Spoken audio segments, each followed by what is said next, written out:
सराहिय, तुम कृपालु निज भाग सराहिय। मोहि लियो फसे न जो यही जाल, मोहि लियो मोमन मदन गोपाल। मोहि लियो फसे न जो यही जाल, मोहि लियो मोमन मदन गोपाल। मोहि लियो मोमन मदन गोपाल, मोहि लियो मोमन मदन गोपाल। मोहि लियो मोमन मदन गोपाल, मोहि लियो मोमन मदन गोपाल। भजो गिरधर गोविंद गोपाल, भजो गिरधर गोविंद गोपाल। भजो गिरधर गोविंद गोपाल, भजो गिरधर गोविंद गोपाल। भजो मुरली मनोहर नंदलाल, भजो मुरली मनोहर नंदलाल। भजो गिरधर गोविंद गोपाल, भजो गिरधर गोविंद गोपाल। भजो गिरधर गोविंद गोपाल, भजो गिरधर गोविंद गोपाल। भजो मुरली मनोहर नंदलाल, भजो मुरली मनोहर नंदलाल। भजो गिरधर गोविंद गोपाल, भजो मुरली मनोहर नंदलाल। भजो गिरधर गोविंद गोपाल, भजो गिरधर गोविंद गोपाल। भजो मुरली मनोहर नंदलाल, भजो मुरली मनोहर नंदलाल। भजो गिरधर गोविंद गोपाल, भजो गिरधर गोविंद गोपाल। भजो मुरली मनोहर नंदलाल, भजो मुरली मनोहर नंदलाल। जय श्री कृष्ण मैया लाल की जय।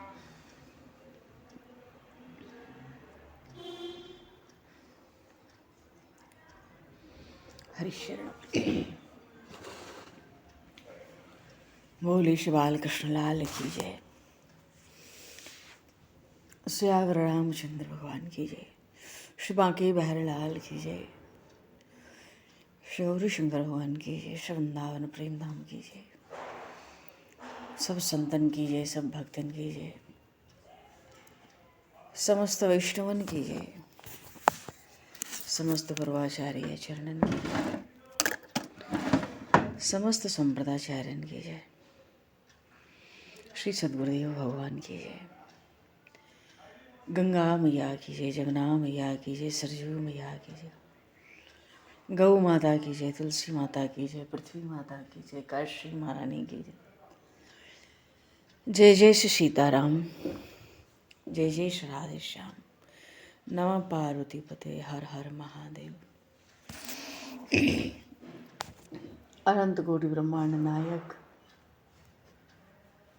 सर्वेश्वर पूर्ण परात्पर ब्रह्म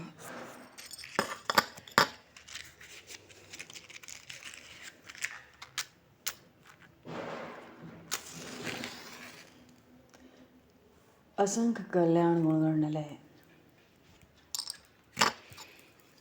भक्तवांशा कल्पतरु शरणागत वत्सल भक्त वत्सल दीनबंधु दया सिंधु भगवान श्री राधा माधव की सीम कृपा करुणा से शर्मन जी महाराज की परम पावन भावों में सन्निधि में महापुरुषों की भाव में उपस्थिति में एवं आप सभी श्रद्धालु भक्त वैष्णवों की मंगल सन्निधि में मानव जीवन का सर्वोत्कृष्ट फल भगवत गुणगान भगवत स्मरण का आनंद हम सभी भगवान श्री कृष्ण की बाल लीलाओं के माध्यम से प्राप्त करने जा रहे हैं। सर्वप्रथम आप सभी भक्तजनों के श्री चरणों में भगवत भाव से सादर वंदन, सादर नमन। आप सभी को भी यथाई हो गया। जय सिया राम, जय जय श्री राधे, हरे श्री राम। जय श्री राम, जय जय श्री राम, जय श्री राधे, हरे श्री राम, जय श्री राम, जय जय श्री राधे, जय जय श्री राधे, जय जय श्री राधे। जय प्रणाम सीताराम। सिया राम, जय जय श्री प्रणाम राम। भगवान, प्रणाम। वंशी विभूषितकरान्नवनीरदाभात् पीताम्बरादरुणबिम्बफलाधरोष्ठात् पूर्णेन्दुसुन्दरमुखादरविन्दनेत्रात् कृष्णात् परं किमपि तत्त्वमहं न जाने। कृष्णात् परं किमपि तत्त्वमहं न जाने।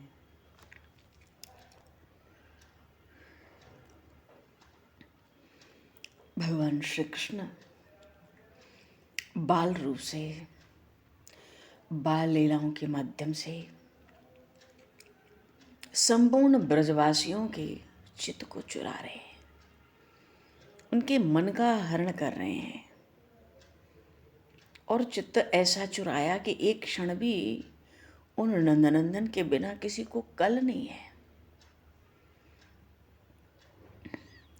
अब वो माता पिता हूं जो वात्सल्य भाव, वात्सल्य रस लुटा रहे हैं, चाहे वो सखियां हों, वो भी दिन रात व्याकुल है उन श्याम सुंदर की एक छवि पाने को।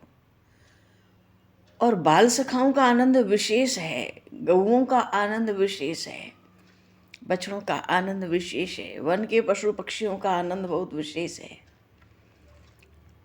मानो इनको तो लगता है सारा दिन ही कन्हैया हमारे साथ ही डोले।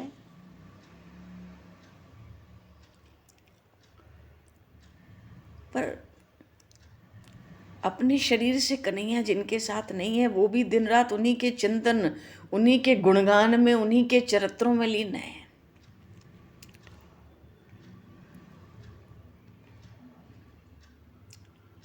अभी तो लीला चल रही है, बाल सखाओं की लीला तो चल रही है, ये गोपियों की भी लीला को विराम नहीं है।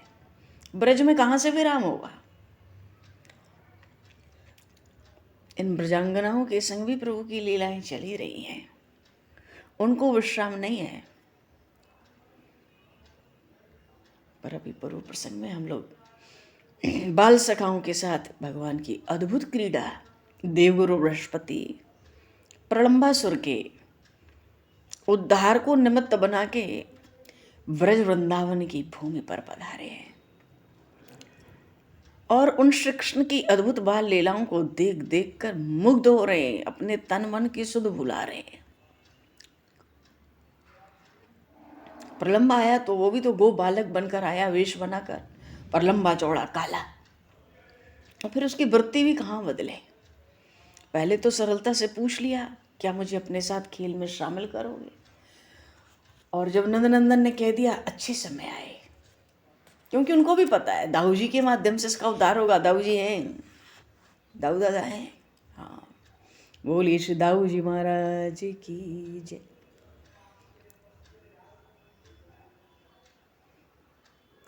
दाऊ जी की भी बड़ी सुंदर सुंदर लीलाएं हैं इन छोटी छोटी गोपियों के संग।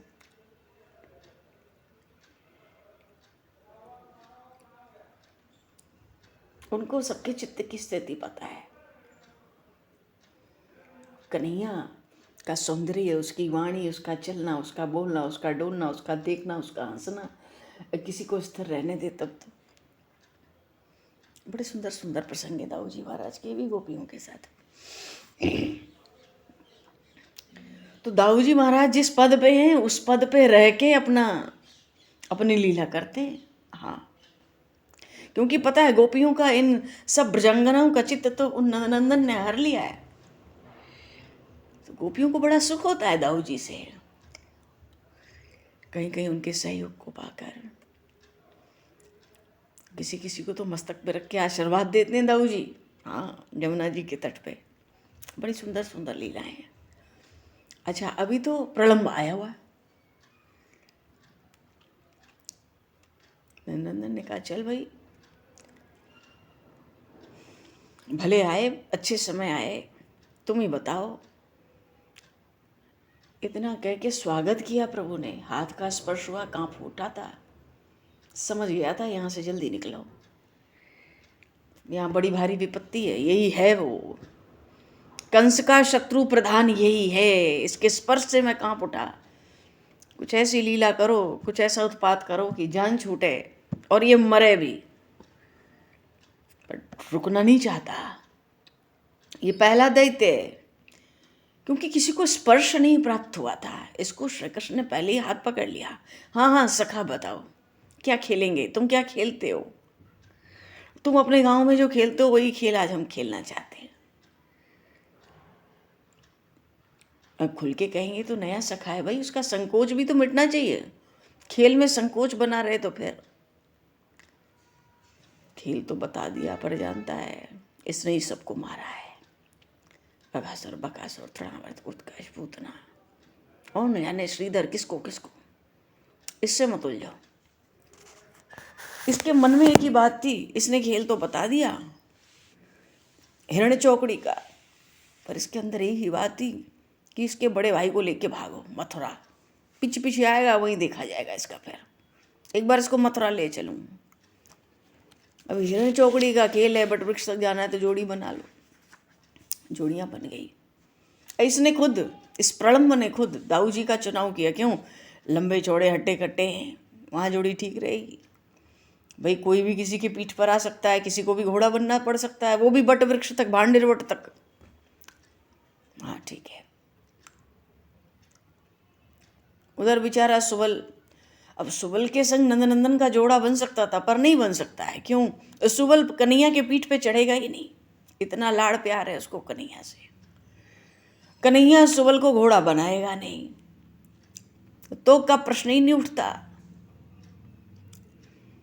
तो ऐसे जोड़े बने कि झगड़ा हो है तो श्रीदामा को पकड़ो। इन्होंने श्रीदामा को ले लिया।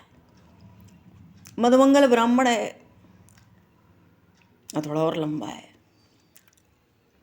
श्रीदामा को खेलता है तो थोड़ी छोटी छलांग लगाता है ये प्रलम्ब। क्यों? देर से पहुंचेगा तो इसकी हार होगी, हार होगी तो इसको घोड़ा बनना पड़ेगा, तो जो इसका साथी जीतेगा उसको पीठ पे उठा के चलना पड़ेगा। ये दाऊ जी को पहले ही पीठ पे चढ़ा के मथुरा भागना चाहता था, पर नंदनंदन तो इसको देख ही रहे और छोटी छोटी छलांग भर रहे हैं। भले ही श्रीदामा को ढोना पड़े, देख लूंगा श्रीदामा का क्या है, उसको तो कहीं भी पटक दूंगा, पर खेल तो होना चाहिए इसका आज। और बड़ी तेजी से चल रहा है दाऊ जी को लेके प्रलम्ब भांडेर बट की ओर। और अकेला चलता था तो छोटी छोटी छलांग लगाता था, हारने के लिए, घोड़ा बनने के लिए। और दाऊ जी को लेके चल रहा है, घोड़ा बना हुआ है, बड़ी बड़ी बड़ी तेजी से चल रहा है बट की ओर, बट वृक्ष की ओर। और कन्हैयालाल के ऊपर श्रीदामा बल नहीं डाल रहे, भार नहीं डाल रहे श्रीदामा, फिर भी ये तो बड़े नटखट हैं, चुप तो रह नहीं सकते। चंचलता तो इतनी है कि पूछो ही मत। कभी पीठ उठाते हैं, कभी पेट को नीचे से झटके से पीठ पृथ्वी की ओर करते हैं, कभी हिलते हैं डुलते हैं, मानो गिर पड़े हैं श्रीदामा, चल तुझे गड्ढे में गिराऊंगा। हंसते हैं।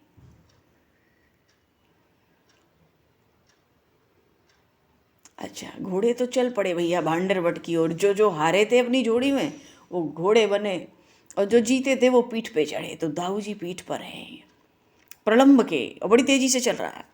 श्रीदामा पीठ पे है नंदनंदन के। ये बड़ी धीरे धीरे वो प्रलम्ब के आसपास थोड़ा चल रहे हैं, पर धीरे ही चल रहे हैं, क्योंकि खिलवाड़ कर रहे हैं, मस्खरी कर रहे हैं, हंस रहे हैं। अच्छा, जब भांडेर वट वृक्ष आ गया तो दाऊ जी ने उस नए सखा से कहा, बस बस, हम लोग भांडेर वट तक तो आ गए। दाऊ जी सोचते हैं इतनी गति से आया है ये, इतनी तेजी से, ऊपर से ये इतना ऊंचा है, ये रुक जाए तब तो इसकी पीठ से उतरा जा सकता है, पर भैया ये क्या, ये तो भागता ही जा रहा है, भागता ही जा रहा है, ये रुक ही नहीं रहा है। दाऊ जी ने सोचा कि अपना पौरुष का प्रदर्शन कर रहा है, अपने बल का, कि मैं दाऊ को भी लेके इतना तेज भाग सकता हूं। अब बट वृक्ष पीछे जा रहा है और ये प्रलंब आगे जा रहा है बड़ी तेजी से, बड़ा ऊंचा है, बल प्रदर्शन कर रहा होगा। दाऊ जी सोचते इतनी दूर आकर भी थका नहीं अभी तक ये। अरे दाऊ जी भले ही इसको प्रलंब का खेल माने, क्रीड़ा माने, लेकिन उन भगवान अनंत की जो ऐश्वर्य शक्ति है वो प्रमाद नहीं कर सकती, वो प्रमाद नहीं करती। दाऊ जी तो आनंद ले रहे थे। अचानक उन दाऊ का, उन शेष का, अनंत भगवान का भार अचानक बढ़ गया। अब तो उस प्रलंब के माथे पर पसीना गया। उसको लगता है मेरी तो कटी टूट जाएगी।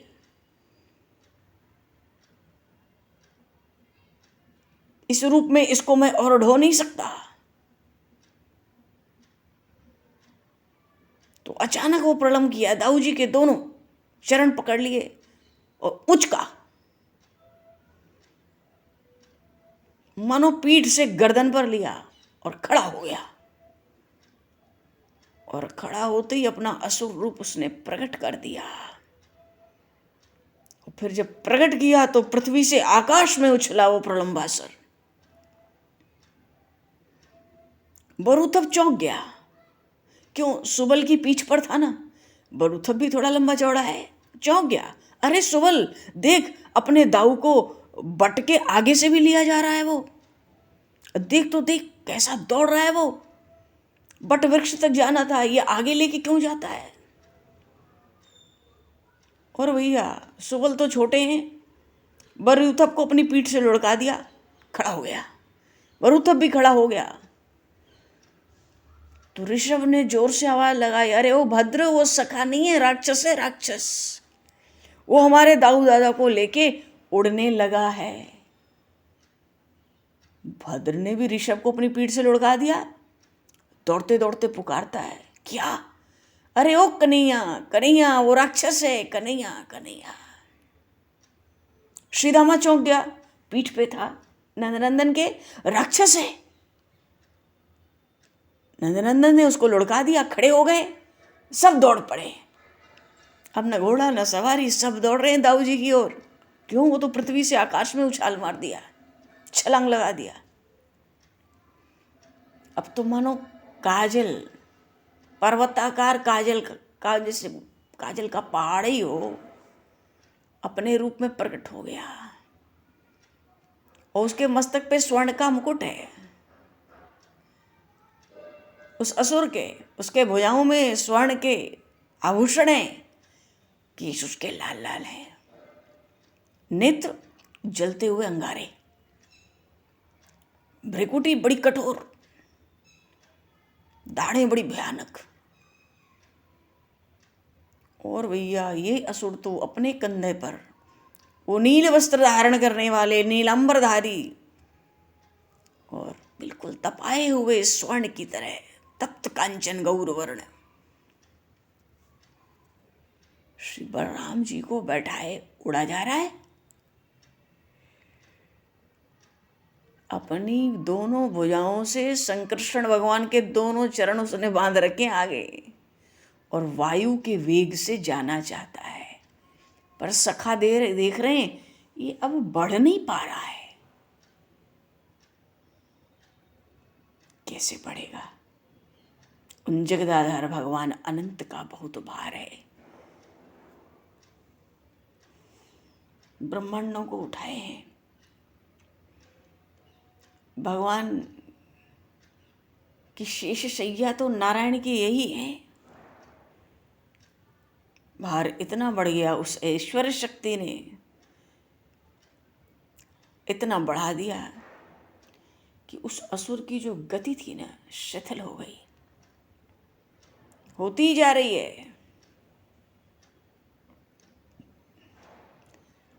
पर देखो भाई, देवगुरु बृहस्पति सोचते हैं किसी प्रकार मथुरा तक पहुंच पाता, पर ये गैस की तो शरीर से पसीने छूट रहे हैं। दाऊ जी ने देखा, थोड़ा तनिक भय का भाव भी लाए सखाओं को पीछे देखकर दौड़ते हुए। ये भयानक असुर कहाँ ले जा रहा है मुझे? दाऊ जी ने सोचा, मेरे कन्हैया ने इसको सखा स्वीकार कर लिया है,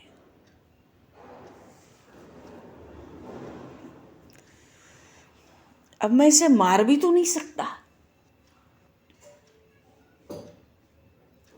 और श्याम सुंदर नीचे दौड़ रहे हैं, तनिक दूर से ही ललकारा दाऊ जी को, दाऊ दादा संकोच मत कर, मार दे इसे। अब किसके मन की बात न जाने, ये मार दे, संकोच मत कर, मार।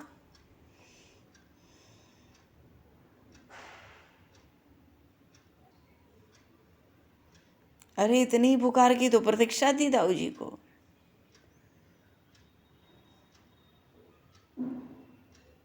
नीचे से श्याम सुंदर चिल्ला रहे हैं, अरे दाऊ तुझे याद नहीं, वो सखा बन के आया था व्योमासुर, मैंने कैसे इसको थप्पड़ घूंसों से मार डाला था, तू इसको मार डाल। कि तुझे लेके कहाँ जा रहा है? मैया बाबा व्याकुल होंगे, हम सब तेरे बिना व्याकुल है, मार डाल।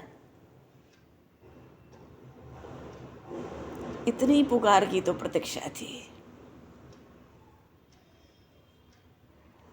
दाऊ बाबा ने अपने दाहिने हाथ का घूंसा उठाया, धर दिया प्रलंब के मस्तक पर पूरे वेग से। क्यों? कंधे पे लेके भाग रहा था तो सिर पे रखना आसान था। अरे भैया, उस प्रलंब के मस्तक पर अगर वज्र भी पड़ता ना तो इतना भयंकर शब्द नहीं होता। उसके मस्तक की जो हड्डियां थी ना, चूर चूर तो नहीं हुई, पर पूरा सिर धड़ के भीतर ही घुस गया, गर्दन के भीतर से ही उसका सिर अंदर ही घुस गया, मानो पेट तक चला जाएगा। ऐसा क्रोध था दाऊ जी को, एक घूंसा उसके सिर पर दिया, केवल अस्थियां थोड़ी ही चूर चूर हुई, तो गया पेट में कहाँ गया उसका सिर। और प्रचंड काया उसकी प्रलंबासुर की निष्प्राण हो गया, पृथ्वी पर गिरा। बोले श्री दाऊ जी महाराज की जय। दाऊ बाबा ने मार दिया इसको। अब श्री कृष्ण ने उसको सखा स्वीकार कर लिया है, क्या होगा प्रलंब का? देवगुरु बृहस्पति देख रहे हैं, विचार कर रहे हैं क्या होना चाहिए प्रलंबासुर का। आखिर आपने सखा स्वीकार किया है जी। उस प्रलंबासुर को तो चिन्मय गोप कुमार का दिव्य देह मिल गया और वो गोलोक धाम चला गया। श्री नंदन श्याम सुंदर भगवान की जय, श्री बाल कृष्ण लाल की जय। ये लीला है, ये भगवान की उदारता है, ये प्रभु की करुणा है। एक बार सखा कह दिया तो दिव्य देह गोप कुमार का पाके गोलोक ही चला गया। गोलोक चला गया तो भाई अब तो असुर रहा नहीं, और ना पहले वाला गंधर्व रहा। अब तो उसको अपने आराध्य का नित्य सानिध्य सुलभ हो गया। जितने गोप बालक थे, सखा थे, दौड़े दाऊ जी को प्रसन्नता से घेर लिए, उठा लिया उनको, उनकी जय जयकार करने लगे। कन्हैया लाल को उठा लिया, जय जयकार करने लगे। कुछ तो ऐसे थे जो दाऊ जी के दाहिने हाथ को देखना चाहते थे। क्यों? दाहिने हाथ से घूंसा मारा हमारे दाऊ ने, चोट लगी होगी। और दाऊ जी को तो सब सखाओं को जितने उत्साहित होके आ रहे हैं सबको अंकमाल देनी है।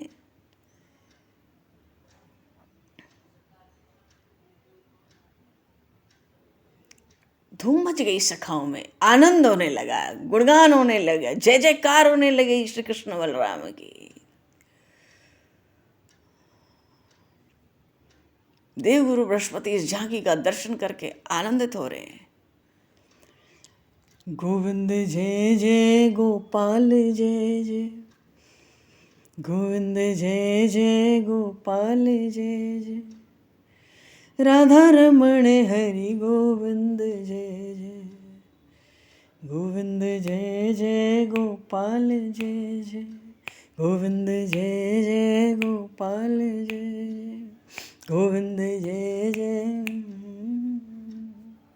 आनंद हो रहा है, जय जयकार हो रही है। कंधे पे बिठा बिठा के श्री कृष्ण बलराम को सब गोप सखा आनंदित हो रहे, झूम रहे हैं।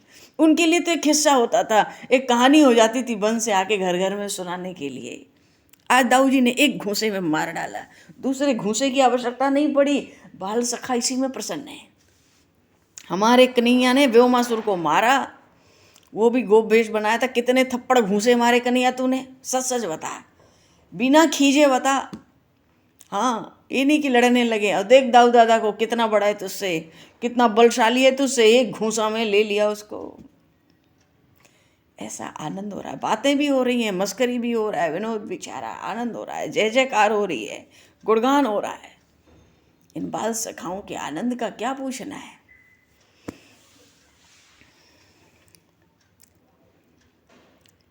फिर आनंद से भरते हैं तो बंशी बज उठती है। कभी पेट में बांध ली, कभी अधर पे पधरा लिया, कभी कर कमल में धारण कर लिया। और जब बंशी बजती है तो इन ग्वालिनों को अधीर कर देती है। एक सखी एक दिन जमुना जी से जल भर के आ रही थी। माधवी देखती है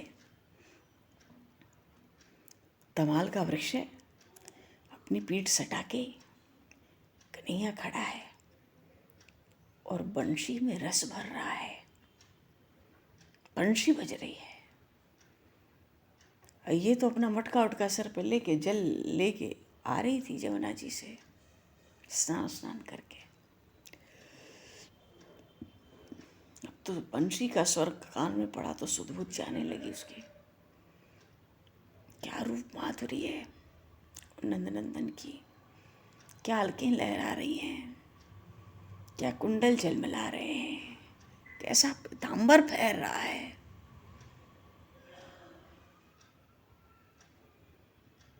अपनी छोटी छोटी कोमल कोमल उंगलियों को मानो उस बंशी पर नृत्य करा रहे हो। अरे इस बंशी को देखो, उन नंदनंदन के अधर पे पधराई रहती है। कैसा सौभाग्य है इसका।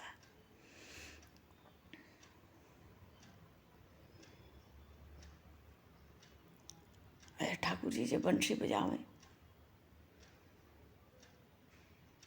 एक गोपी अपनी सखी से कहती है, सखी मैं तो गाय दूहने गई थी, मेरी मैया ने कहा गाय दूह ले। दोहनी पात्र लेके गई, दोनों घुटने के बीच में लगा के दोहिनी पात्र बैठी गाय दूहने के लिए, और उसकी बंशी बज गई। समय भी तो नहीं पता उसकी बंशी कब बजे, चाहे जब बज उठती है, बताकर भी तो नहीं बजाता। गैयों का दूध तो ऐसे ही झरने लगा, गिरने लगा, बहने लगा। मेरी तो दोहनी पात्र भी छूट गए। मैया ने पीछे मुझे बहुत आए बाएं सुनाया। एक दिन बंशी बजी, एक दूसरी सखी कहने लगी, अरे सखी तो से कहा कहूं, मैं रसोई करनी थी, कन्हैया की बंशी बज गई। लड्डू बनाए तो उसमें नमक छोड़ दिया, दाल साग बनाया तो मीठा डाल दिया, और पीछे जब पाया अपने गले में गया मुंह में तो पता पड़ा कि अपने भाई को भी दे देती हूँ। छीका बांध के वन में जाता है कन्हैया के साथ। घर में भी बड़े बूढ़े हैं, क्या कहेंगे, प्राण सूख रहे थे डर के मारे। शाम को क्या होगा घर में, बांध बांध के तो सबको दे दिया। बड़े गोप भी तो जाते थे, कोई घर में थोड़े ही रहते थे। और जब उसका भाई आया, आते ही मैया से कहता है, आज लड्डू और साग किसने बनाए, इसके तो प्राण सूख गए। ये सखी को सुना रही थी ये गोपी किस्सा, ये कन्हैया की बंशी कैसी बजाए। भाई आते ही दूर से ही पूछता मैया से, आज लड्डू और साग दाल किसने बनाए। मैया कुछ कहती, इसके प्राण तो सूख रहे थे, धीरे से बोली, मैंने बनाए। सोची आज तो पड़ेगी ठीक से। अच्छी फटकार पड़ेगी। तो उस सखा ने, उस भाई ने कहा उस सखी से, गोपी से, आज कन्हैया को तो ये भोजन इतना पसंद आया, इतना पसंद आया, बड़ा गुणगान कर करके उसने ऐसा पाया, ऐसा पाया, उसने किसी को दिया ही नहीं, सब अकेले ही पा गया। बोलिए श्री बाल कृष्ण लाल की जय। ऐसा स्वाद तूने बनाया, कल भी ऐसा ही बनाना, हमारे कन्हैया को ऐसा ही स्वाद प्यारा लगे। उस गोपी की क्या हालत हुई। तभी तो किसी और को पता भी नहीं पड़ी, किसी और को पता भी नहीं पड़ी। बांट के खाते रोज की तरह तो सबको पता पड़ती। प्रभु तो प्रेम का ही भोजन देखते हैं।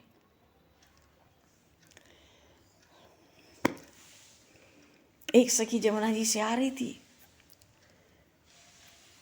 चलते चलते बेचारी रुक गई। उसके दाहिने पैर में, चरण में नीचे कांटा चुभ गया था। एक ऐसा चुभा, तीखा कांटा कि न पैर रखा जाए, मानो न रुका जाए न चला जाए। सिर पे अपने घड़े लगा रखी 2-3, कमर में पकड़ रखी है एक घड़ा, और बड़ी व्याकुल हो रही है, करूं क्या, मटके कैसे उतारूं, खड़ी हो जाऊं तो खड़ा नहीं हुआ जा रहा है, चलूं तो चला नहीं जा रहा है। इतने में वो आ गए। बोली श्री श्याम सुंदर भगवान की जय। आ गए दूर से ही। अरे सखी, मार्ग में खड़ी है कि कहा कर रही है, कहा सोच रही है अकेले में, बता। ये तो पहले झेप गई, कहाँ से आ गई है, और बड़ी बुरी फंसी हूँ, न चल सकती हूँ, न खड़ी रह सकती हूँ, न अपने घड़े उतार सकती हूँ। ऐसे समय आ गए, और इनको किसी की परेशानी पता पड़ जाए तो फिर तो ये मजा लेने से नहीं छोड़ते। चुप ही रही, वो बोली नहीं। पास चलते चले आ रहे हैं हंसते हुए। अरे कुछ कहती नहीं, जवान नहीं तेरे। खड़ी होके मार्ग में कहा कर रही है, चल तेरे मैया से कहूँ कल से आए जमुना जी मत भेजियो। अब उस गोपी को हंसी आ गई। छोटा सा है, कैसी कैसी बातें करता है ये, कहाँ सीखता है। हमारे पूरे ब्रज में ऐसी बात कोई नहीं करता, ऐसी भाषा शैली किसी की नहीं है जैसा ये बोलता है। कहाँ से सीखता है। पास आने लगे तो सोचिए बोल नहीं पड़ेगा, न जाने क्या करेगा, मटके तोड़ेगा, फोड़ेगा, लड़ेगा, झगड़ेगा, धक्का देगा, कुछ झपटेगा। कांटा चुभा था, दर्द तो हो ही रहा था। उसने कहा, कन्हैया मेरे पैर में ना कांटा चुभ गया है, तो तू एक काम कर, ये मेरे घड़े उतरवा दे, तो मैं बैठ के इस कांटे को निकाल लूँ। अच्छा, मैं गैया चरा रही हूँ, सब सखा साथ में, इतनी देर तक तेरे घड़े उतरवाऊँ, फिर कहेगी मेरे घड़े उठवा दे, फिर इतनी देर तेरे घड़े उठवाऊँ। सखी इससे तो अच्छा है तो देख, मेरे कंधे पे हाथ रख, अपना भार डाल दे, सहारा ले ले, और अपना दाहिना चरण उठा, मैं कांटा ही निकाल दूँ। इतनी मेहनत मुझसे क्यों करावे, इतने घड़े उतारो, इतने घड़े इसके चढ़ाओ। सखी को थोड़ी हंसी आ गई, कितना प्यारा है ये। सखी ने भी कंधे पे हाथ धर के सहारा लेते हुए उठा दिए दाहिने चरण। और नंदनंदन ने, भैया उनको कितनी देर लगती है, तो करुणा के सिंधु, कृपा सिंधु, उनको भवबंधन तोड़ने में देर ना लगे जीव का। कांटा झट निकाल दिया। और कांटा निकाल के ये प्रसंग वो सखी, वो गोपी अपनी दूसरी सखियों को जमुना जी पे सुना रही थी। एक दिन सब मिल के कहती सुनती हैं, किसकी संग क्या लीला हुई, क्या घटना घटी, किसको मिले नंदनंदन आज। तो जिसके संग जो किस्सा होता वो सुनाती जमुना जी पे जब आती अपना अपना जल भरने के लिए, स्नान के लिए। तो सखी ने कहा दूसरी सखियों से कि उन्होंने तो कांटा निकाल दिया, और कांटा निकाल के अपनी उंगली से अपने मुंह से थूक निकाल के, थूक लगा के मेरे उस कांटे की जगह मसल दिया, और एक चपत वहां लगा के कहा, अब तेरा दर्द नहीं होगा, जा। उसको तो मूर्छा से आ गई। क्यों? अरे वो उन पुरुषोत्तम, उन नंदनंदन का अधरामृत ही तो था। क्या उसकी महिमा का कोई आर पार है? उस सखियों से कहती है, थूक लगा के उंगली में मसल दिया। कहता है जा, अब दर्द नहीं होगा। जाते जाते देखता हुआ हंसता हुआ जाता है। हंस रहा है, जा रहा है। मैं ऐसे ही सब घड़े सर पे लेके खड़ी हूँ, कुछ कर नहीं सकती, क्योंकि घड़े तो उसने उतरवाए नहीं कि चढ़ाने पड़ेंगे। कहता है मेरे पास समय नहीं है इतना। मैं तो सखाओं के साथ डोल रहा था, देखा क्या खड़ी है अकेली, न चलती है न बैठती है, कर क्या रही है ये। बोले श्री बाल कृष्ण लाल की जय। ऐसे सखियों को बड़ा आनंद हो रहा है।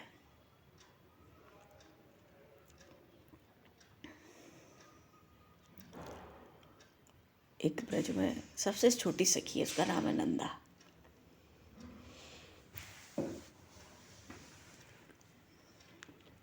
सबसे छोटी है वो।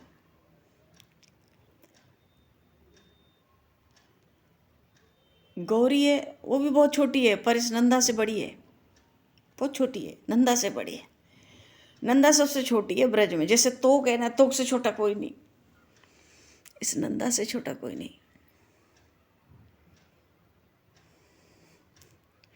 जमुना जी गई थी, नहा ली जमुना जी। फिर एक ही कलश था, एक ही घड़ा था, भर के सिर पे लेके आ रही थी। अब नहा ली तो गीले कपड़े इसके हाथ में थे, अपने ही। तो एक हाथ से कपड़े पकड़ती, एक हाथ से मटका संभालती, छोटी सी है। चलो जी, बोलिए श्री बालकृष्ण लाल की जय। बड़ा सुंदर प्रसंग है, थोड़ा सा समय वाला है। विचित्र लीला नंदनंदन की, श्याम सुंदर की। कहीं कहीं तो ऐसी लीलाएं कर देते हैं कि वाणी में ना आवे, केवल जीव के चिंतन में ही आ सके।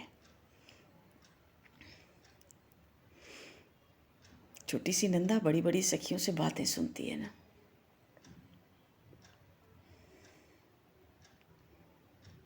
और कुछ तो नंदगांव की जो गोपियां हैं, कोई कोई ये भी सोचती है इस कन्हैया की बंसी चुरा लो। क्यों, कोई काम हो ही नहीं रहा है, बेसमय बंसी बजा देता है बिना बताए। क्या हालत होती है हमारे चौके बर्तन की, रसोई की, हमारे काम दाम की घर में। कोई कोई सोचती नहीं नहीं, बंसी अगर चुरानी है ना तो बरसाने की सखियों को बुलाओ, उन पे बुद्धि विवेक ज़्यादा है। और वही तो बात करें, हम लोग तो कन्हैया से बात भी नहीं कर सके, ऐसा टेढ़ा बोले हमसे। और जब वो स्वामिनी जी का संकेत पाती हैं तो देखो कैसे बोलती हैं वो चंद्रावली जी कन्हैया से। डरता है पर ऊपर से बोलता रहता है उछल उछल के। क्यों, सब सखा बटोरा रहता है पीछे, कभी सामने कभी छिपा के, फिर भी डरता रहता है चंद्रावली जी से। और देखो ललिता सखी को, वो भी नहीं छोड़ती। और विशाखा जी आवे तो 2 कदम पीछे हट के बात करे। तो भैया बंसी चुरानी अगर इसकी है, बंसी से ज़्यादा आफत है, तो परसाने चल के ना एक दिन सबको मिला लें, वहीं रख दें प्रस्ताव। क्योंकि बंसी तो की ध्वनि तो सब जगह जाए, फिर देखेंगी कहाँ कन्नो है, इस कन्हैया की बंसी कैसे चुरानी है। तो बड़ी तरह तरह की सुंदर सुंदर लीलाएं। पर ये नंदा सखी जो छोटी वाली है ना, ये लीला बड़ी सुंदर है इसकी। हाँ, बस अगले प्रसंग में स्मरण रहना चाहिए, कहाँ प्रसंग छूटा। बोलिए श्री भक्त वत्सल भगवान की जय, श्री बालकृष्ण लाल की जय, राम राजा सरकार की जय, गौर शंकर भगवान की जय, मंजी महाराज की जय, सदगुरुदेव भगवान की जय। तो भगवान समय को दृष्टिगत करते हुए मैं यहीं पर वाणी को विराम। वाक्य पुष्पांजलि प्रभु के श्री चरणों में सदा समर्पित।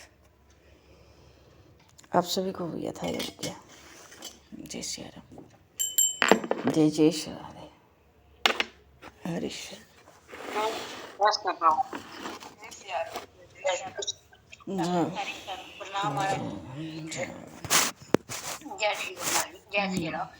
बोलो जी, शुक्र बोलना चाह रहा। हाँ जी, जय श्री